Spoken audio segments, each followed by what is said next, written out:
Irán vuelve a estar en el centro de todas las noticias. Conflictos geopolíticos, amenazas militares, alianzas secretas, aspiraciones nucleares. Pero hay algo que pocos saben, la historia de Irán ya está escrita en la Biblia. Su origen, su propósito y hasta su destino final fueron profetizados siglos atrás. Claro, no con el nombre moderno de Irán, sino con su antiguo y poderoso nombre, Persia. Lo sorprendente es que la Biblia no solo menciona a Persia como parte del pasado. También la posiciona en el clímax de los eventos del fin del mundo. En las aterradoras profecías del Apocalipsis, aparece como parte clave de la temida coalición de Gog y Magog, que se alzará contra Israel en los días finales. Pero antes de convertirse en un enemigo profético, Persia fue instrumento de Dios. Un imperio que él eligió para liberar a su pueblo, reconstruir el templo de Jerusalén y cumplir las visiones del profeta Daniel. Quédate hasta el final, porque hoy vamos a recorrer el camino oculto y asombroso del verdadero papel de Irán en el plan divino. Desde el Génesis hasta el Apocalipsis. Un origen ancestral, Irán en el Génesis. Todo comienza en los primeros capítulos del libro del Génesis. Tras el diluvio universal, Dios ofrece un nuevo comienzo a la humanidad a través de los tres hijos de Noé, Sem, Cam y Jafet, quienes se convierten en los antecesores de todas las naciones. En el capítulo 10, conocido como la Tabla de las Naciones, aparece el linaje que daría lugar a Persia. Dos nombres destacan, Madai y Elam. Madai, hijo de Jafet, fue el patriarca de los medos, un pueblo montañés que se asentó en la región norte del actual Irán. De él nació el espíritu resistente, tribal y aguerrido de los medos. Elam, hijo de Sem, dio origen a los elamitas, quienes ocuparon las tierras fértiles del suroeste iraní, cerca del Golfo Pérsico. Ambas líneas de sangre, de Jafet y Sem, convergieron geográficamente en la antigua Mesopotamia oriental, formando la base de lo que hoy conocemos como Irán. La primera gran guerra bíblica, y Persia estaba allí. En Génesis 14 ocurre un evento clave, la primera guerra internacional registrada en la Biblia. Una coalición de 4 reyes del oriente, liderados por Kedorlaomer, rey de Elam, invadió Canaán. Arrasaron ciudades, tomaron botines y capturaron a Lot, el sobrino de Abraham. Este fue el primer enfrentamiento entre un pueblo del este y el pueblo de fe. Pero Abraham no se quedó cruzado de brazos. Con apenas 318 hombres entrenados, atacó de noche y derrotó al imperio invasor, rescatando a Lot y a los cautivos. Esa victoria no tenía lógica militar. Fue un mensaje espiritual: ninguna potencia del este puede prevalecer contra aquellos que tienen el favor del Altísimo. Los pueblos de Irán siguen creciendo aunque Elam fue derrotado, su historia no terminó ahí. Pasaron siglos, y aquellas tribus antiguas se fortalecieron. Los medos del norte y los elamitas del sur siguieron ocupando sus regiones respectivas. Los medos, endurecidos por el terreno montañoso, desarrollaron una estructura tribal fuerte y guerrera. Los elamitas, desde sus llanuras fértiles, prosperaban y tejían relaciones con otras civilizaciones. Ambos pueblos, aunque distintos, compartían el mismo territorio que siglos después sería el corazón del imperio persa. ¿Y qué sigue? Persia no solo fue parte de las primeras historias bíblicas, también sería protagonista en eventos clave de la historia de Israel, desde la liberación del exilio babilónico hasta su rol en los eventos finales según la profecía. Pero eso lo veremos en la siguiente parte. Porque el papel de Irán en la Biblia no termina con su origen. Al contrario, apenas comienza. Si te ha sorprendido este recorrido por la historia bíblica de Irán, dime en los comentarios qué parte no sabías. Y si quieres descubrir el increíble rol de Persia en el cumplimiento de las profecías, asegúrate de seguirnos o suscribirte. Nos vemos en la próxima entrega.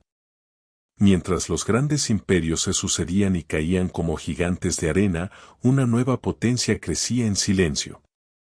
Lo que empezó como un conjunto de clanes dispersos, luego se consolidó en reinos, hasta transformarse en uno de los imperios más influyentes de la historia, el Imperio Persa. Aunque era una civilización pagana, no estaba fuera del propósito divino. De hecho, los profetas Isaías y Jeremías declararon palabras proféticas contundentes sobre estos pueblos. La primera profecía, registrada por Isaías, revelaba que Dios utilizaría a los pueblos de Elam y Media, regiones que hoy forman parte de Irán, como instrumentos de juicio contra Babilonia, la misma nación que había arrasado con Jerusalén y reducido el templo a cenizas. Babilonia no quedaría sin castigo, y Dios ya había señalado quién ejecutaría su justicia, la unión de los pueblos iraníes. Pero fue la segunda profecía la que dejó una marca imborrable en la historia bíblica. A través de Isaías, Dios anunció algo que parecía impensable: un futuro rey persa, aún no nacido, sería su herramienta para liberar a Israel del exilio y autorizar la reconstrucción del templo en Jerusalén. Y lo más impactante es que Dios lo llamó por su nombre más de siglo y medio antes de su nacimiento: así dice Jehová a su ungido, a Ciro. Ambas profecías se cumplieron al pie de la letra, demostrando que Dios mueve incluso a reyes paganos dentro de su plan eterno. El ascenso de Persia, del desierto al poder imperial durante el siglo VII a.C. Un líder medo llamado Deyoses unificó a los antiguos pueblos de Elam y Madai, estableciendo Ecbatana como la primera capital del naciente poder imperial en tierras iraníes. Su nieto, Ciaxares, llevaría el proceso un paso más allá. Reformó el ejército de forma estratégica y lo convirtió en una fuerza imparable. Su primera gran victoria fue decisiva: la conquista y destrucción de Nínive, capital del brutal imperio asirio, enemigo ancestral del pueblo hebreo. Así, las profecías comenzaban a tomar forma en la historia. Dios estaba forjando a Persia como un instrumento de juicio y también de esperanza.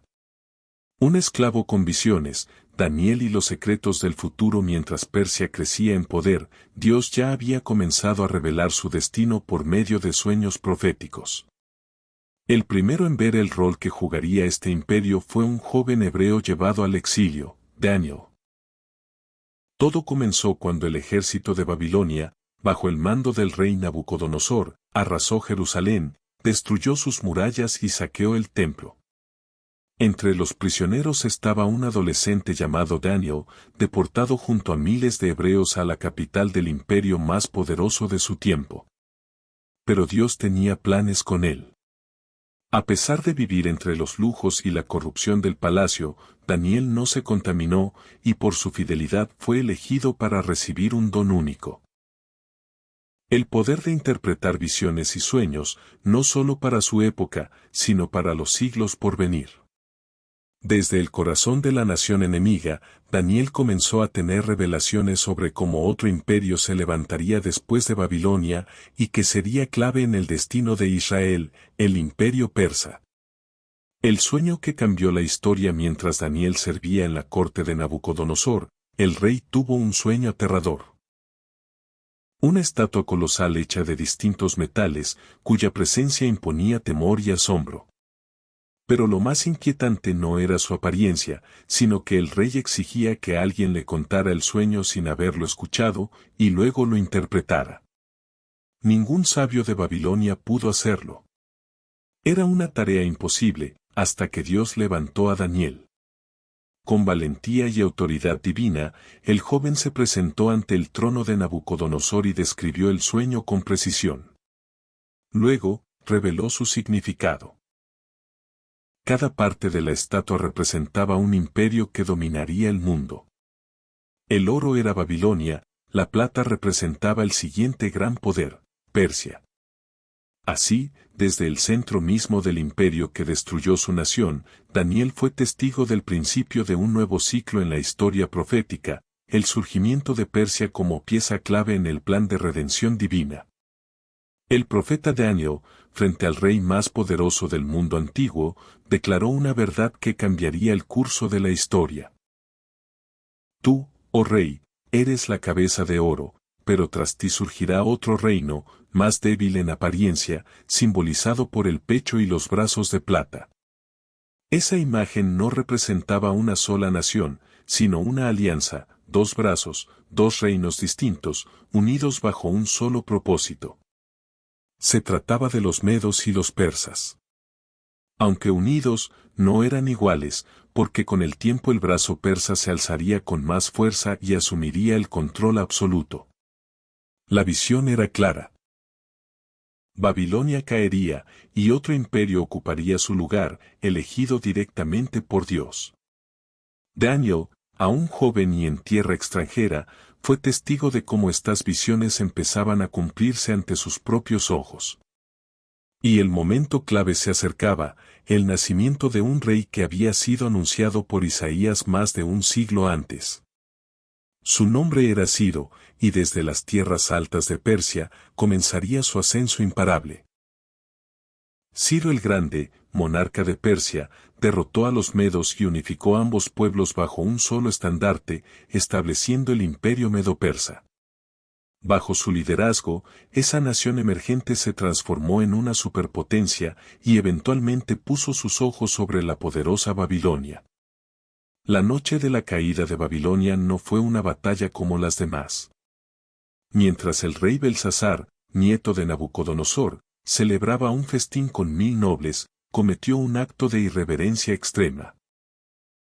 Ordenó usar las copas sagradas del templo de Jerusalén para brindar en honor a dioses paganos. Fue entonces cuando una mano invisible escribió en la pared del palacio, Mene, Mene, Tekel, Parsin. El rey se estremeció, nadie entendía esas palabras, hasta que llamaron a Daniel. Él las interpretó con firmeza: Dios ha contado los días de tu reino y ha decidido su fin. Tu imperio será entregado a los medos y a los persas. Y mientras Daniel hablaba, la profecía ya se cumplía. Esa misma noche, los ejércitos de Ciro habían desviado el río Eufrates, entrando a la ciudad por el cauce seco. Las puertas de Babilonia no estaban cerradas. Dios mismo las había abierto. Esa noche, Belsasar murió, y el imperio más temido del momento cayó sin resistencia. El rey extranjero que restauró a Israel después de 70 años de exilio, los judíos recibieron una noticia impensable: un rey extranjero, paganamente persa, decretaba su regreso a Jerusalén. Pero Ciro no se limitó a permitirlo. Financió la reconstrucción del templo y envió a sus líderes con respaldo real. Zorobabel, descendiente del linaje de David, y Josué, sumo sacerdote, fueron enviados con autoridad y recursos. Ellos serían los encargados de colocar los primeros cimientos del nuevo templo. Así, Persia no fue una nación destructora para Israel, sino una mano extendida de restauración. El oso que devora reinos, pero las revelaciones no terminaron ahí. Dios le mostró a Daniel otra visión más sobre Persia. En ella, emergían desde las aguas del caos 4 bestias. La segunda era un oso enorme, inclinado hacia un lado, con 3 costillas entre sus dientes, y una voz del cielo le ordenaba: levántate y devora mucha carne. El oso representaba al imperio medo-persa.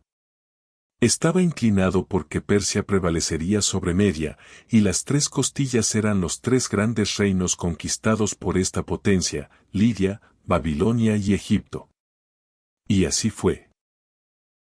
Después de la victoria sobre Babilonia, los persas, bajo el reinado de Cambises II, hijo de Ciro, no se detuvieron. Cruzaron el desierto del Sinaí y derrotaron al faraón Samético III en la batalla de Pelucio.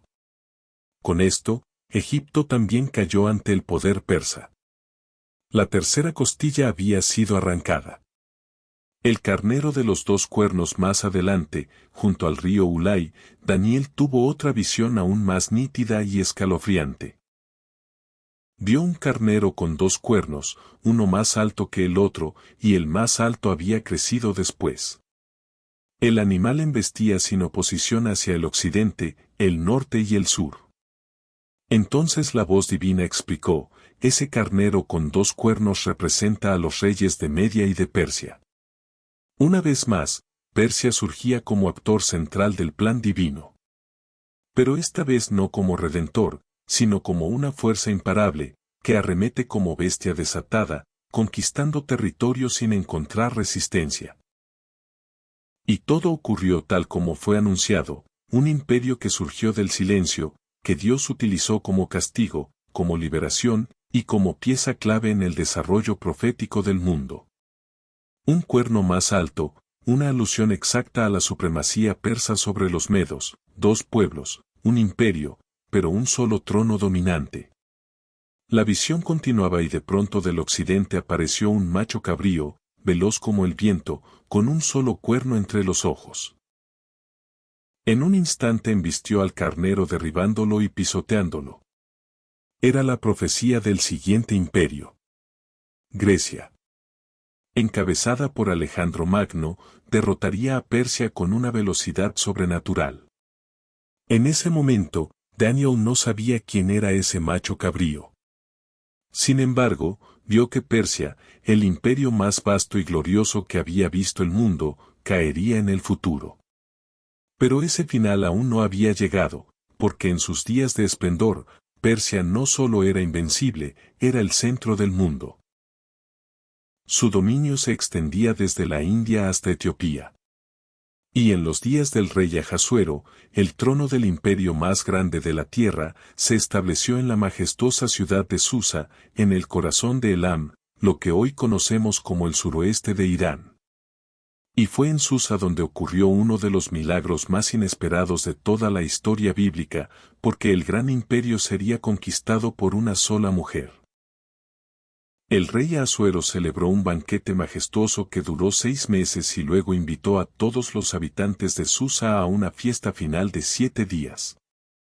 En momento de orgullo y desenfreno, pidió que trajeran a su esposa, la reina Basti, para exhibir su belleza.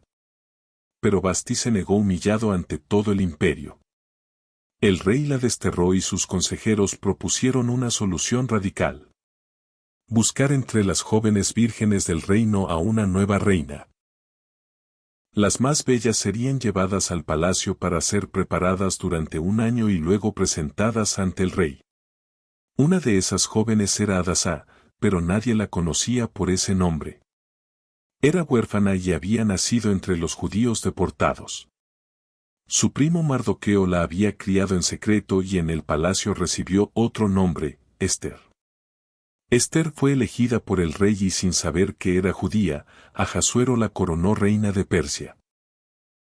Mientras tanto, en las sombras del palacio se levantó un enemigo mortal, Amán, descendiente de los amalecitas, el antiguo enemigo de Israel. Amán fue ascendido a la más alta posición después del rey y cuando todos debían inclinarse ante él, Mardoqueo, primo de Ester, se negó. Arrogante y vengativo, Amán no quiso solo vengarse de un Mardoqueo, sino exterminar a todo su pueblo. Y lo que pudo haber sido una venganza personal se convirtió en genocidio. Amán convenció al rey de que había un pueblo extraño esparcido por el reino, con leyes diferentes, que no obedecía los decretos del imperio y propuso exterminarlos. Convenció al rey con mentiras y selló con su anillo un decreto de muerte. En menos de 1 año, todo judío en Persia debía morir. Hombres, mujeres y niños. El caos se extendió entre los judíos y Mardoqueo envió un mensaje urgente a Ester para alertarla. Cuando Ester se enteró del decreto, no supo cómo actuar. Para salvar a los suyos, debía entrar al rey sin ser llamada. Pero era un riesgo mortal, porque cualquiera que entrara en la sala del rey sin invitación podía ser ejecutado al instante, salvo que el rey extienda su cetro en señal de clemencia. Finalmente, Ester decidió arriesgar su vida y se presentó sin ser llamada ante el rey. Pero Dios le dio gracia ante sus ojos. El cetro fue extendido, pero Ester no se apresuró. Sabía que había que esperar el momento exacto. Invitó al rey y a Amán a un banquete y luego a otro. Y fue allí, en la segunda cena, cuando soltó la verdad como una espada. Si solo hubiéramos sido vendidos como esclavos, me habría callado. Pero se ha decretado nuestro exterminio, yo y mi pueblo. El rey se irguió. ¿Quién ha hecho tal cosa? Ese enemigo es este perverso, Amán. El rostro del rey se tornó en furia. Amán cayó de rodillas suplicando por su vida, pero ya era tarde. En la misma horca que había mandado construir para Mardoqueo fue colgado Amán. Pero el peligro no había pasado. El edicto aún seguía vigente porque la ley de Persia no podía ser revocada. Entonces Ester y Mardoqueo propusieron algo más audaz, un nuevo decreto. El rey lo firmó y así en todas las provincias los judíos recibieron el derecho a defenderse. El día que estaba destinado a ser su fin se convirtió en el día de su victoria y el imperio persa se convirtió, sin saberlo, en refugio, trono y escudo para el pueblo de Dios. Después del milagro de Ester en Susa, Persia pareció alejarse de la escena principal de las escrituras. Los siglos pasaron, los imperios cambiaron y Roma ocupó el lugar de dominio. Pero el silencio de Persia no significaba su ausencia, porque siglos después, cuando el mundo esperaba en silencio la llegada del Mesías, Persia volvió a aparecer. En el Evangelio de Mateo leemos un pasaje que ha sido repetido millones de veces, pero pocas veces comprendido en su profundidad. Unos magos vinieron del oriente a Jerusalén diciendo, ¿dónde está el rey de los judíos que ha nacido? Porque su estrella hemos visto en el oriente y venimos a adorarle. ¿Quiénes eran estos magos y por qué vinieron desde tan lejos solo por una señal? La palabra utilizada magos, del griego magoi, hace referencia a sabios astrónomos y sacerdotes provenientes de Oriente. Y aunque el texto no menciona directamente su nacionalidad, todo indica que venían de las antiguas tierras del imperio medo-persa, es decir, de la región que hoy conocemos como Irán. Los magos formaban parte de una casta religiosa muy influyente en Persia, conocidos por su conocimiento de los astros, las escrituras antiguas y las profecías heredadas. No eran reyes, pero eran hombres de ciencia, autoridad y sabiduría espiritual. Y es muy posible que entre los pergaminos que estudiaban estuvieran los escritos del profeta Daniel, quien había servido en la corte de Babilonia y Persia siglos antes. Daniel no solo interpretó sueños en la corte del rey Nabucodonosor, sino que también profetizó la llegada del Mesías con una precisión matemática en Daniel 9. Desde la salida de la orden para restaurar y edificar Jerusalén hasta el Mesías príncipe, habrá 7 semanas y 62 semanas. Si estos sabios conocían las visiones de Daniel, es muy posible que supieran que el tiempo del Mesías se acercaba. Y cuando vieron la estrella, lo comprendieron. El Hijo prometido había nacido. Pero lo más impactante es lo que hicieron. Dejaron todo atrás siguiendo la estrella, cruzaron desiertos y llegaron a Belén con 3 regalos, cada uno con un significado profético: oro, reconociendo su realeza; incienso, reconociendo su divinidad; y mirra, anticipando su sacrificio y muerte. Sin saberlo, proclamaron el misterio más grande del universo. Ese niño sería rey, sería Dios y sería Cordero. Mientras los sabios de Jerusalén estaban en silencio y Herodes buscaba matarlo, los sabios de Oriente fueron los únicos en reconocer las profecías y llegar hasta el Mesías. Este momento no fue una coincidencia, fue un acto profético. Persia, la misma nación que siglos antes había liberado a Israel y reconstruido su templo, ahora era la primera en reconocer a su Salvador. Y así, una vez más, Persia fue instrumento de revelación divina. Desde el principio hasta la cuna de Cristo, Irán, la antigua Persia, siempre estuvo conectada al plan de Dios. Pero la historia de Irán en la Biblia no termina en Belén, porque si bien Persia había sido instrumento de redención en el pasado, también será parte de uno de los episodios más oscuros del futuro profético. Dios no solo reveló el principio de Persia, también anunció el final y lo hizo a través del profeta Ezequiel en una de las visiones más temidas del Antiguo Testamento, la guerra de Gog y Magog. En el capítulo 38, Ezequiel describe una coalición de naciones que en los últimos días se levantará contra Israel, el pueblo de Dios restaurado. Hijo de hombre, pon tu rostro contra Gog en tierra de Magog, príncipe de Mesquitubal, y profetiza contra él, y dirás, así ha dicho Jehová el Señor, he aquí, yo estoy contra ti, oh Gog, Persia, Cus y Fut estarán con ellos. Persia, la antigua Irán, es uno de los primeros nombres mencionados. La misma nación que un día ayudó a reconstruir el templo, ahora será parte de una alianza militar contra el pueblo de Dios. Pero, ¿quiénes son los otros aliados? Gog, príncipe de Magog, identificado por muchos estudiosos como una figura de liderazgo en la región del norte, a menudo asociada con Rusia o una coalición euroasiática, Cus, la antigua Nubia, posiblemente regiones del actual Sudán, Fut, relacionado con el norte de África, posiblemente Libia, Gomer y Togarma, regiones cercanas a Turquía y el Cáucaso, juntas forman una fuerza internacional que, según Ezequiel, se lanzará como tormenta contra Israel. Leemos, subirás como tempestad, como nublado para cubrir la tierra. Serás tú y todas tus tropas y muchos pueblos contigo.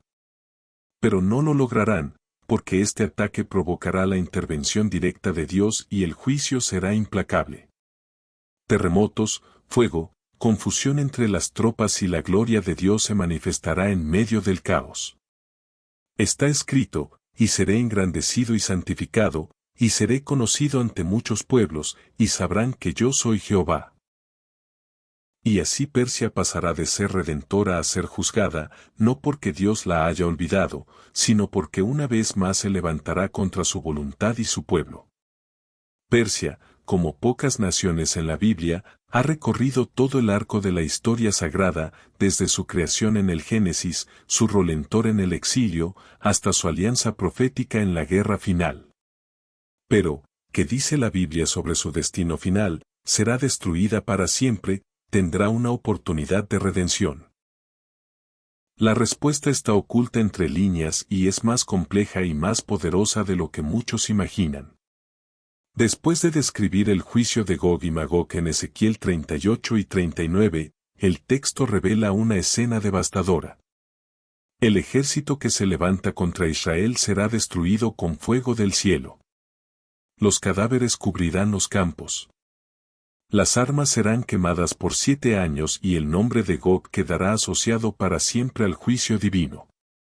Persia, como parte de esa coalición, no escapará del castigo. Pero aquí ocurre algo desconcertante, porque el profeta Jeremías ya lo había anunciado siglos antes, en un pasaje casi olvidado. Aconteció palabra de Jehová al profeta Jeremías acerca de Elam. Yo quebraré el arco de Elam, parte principal de su fortaleza, pero acontecerá en los postreros días que haré volver a los cautivos de Elam, dice Jehová. Es una profecía dual.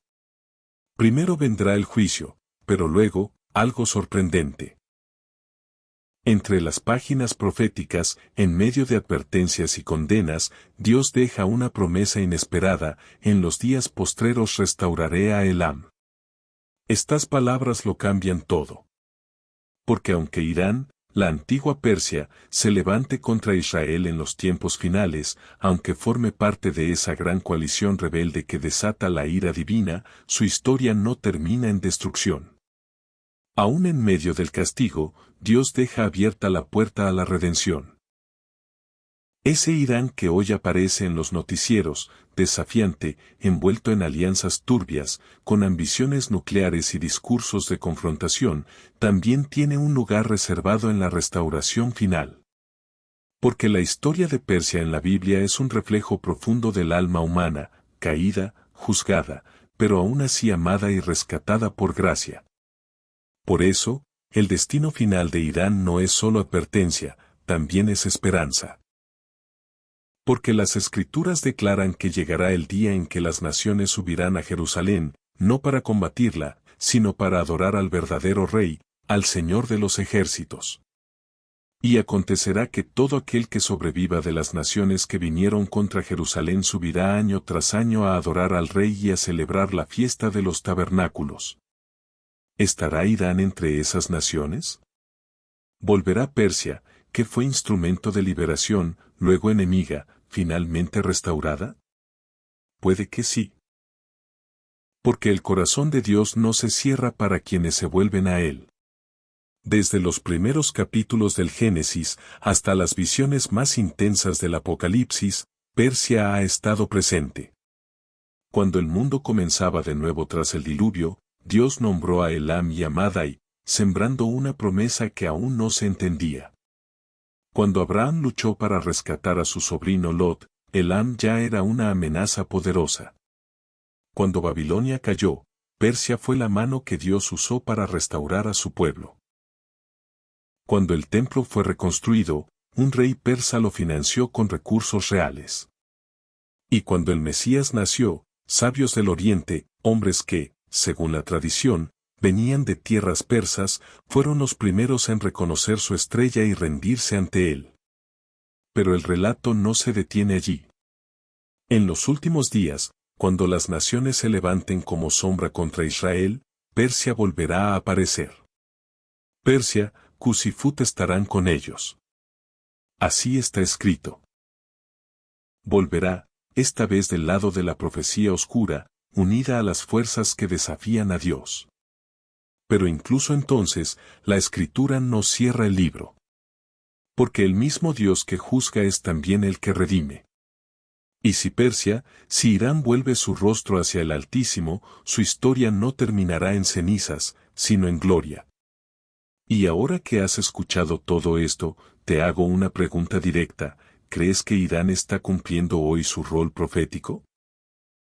Estamos viviendo días donde las antiguas profecías parecen activarse en silencio, y lo que parecía lejano o simbólico está más vigente que nunca. ¿En qué punto de esta historia crees que estamos? ¿Notas señales de estas profecías en los titulares que lees cada día? Déjamelo saber en los comentarios. Y si este contenido resonó contigo, dale me gusta y compártelo. Así sabremos que debemos seguir revelando más conexiones entre los tiempos que vivimos y las escrituras eternas. Y si quieres ir aún más profundo, haz clic ahora en el video que ves en pantalla, las 7 claves de Daniel para identificar al anticristo. Porque en este tiempo, más que nunca, necesitamos entendimiento. Bendiciones.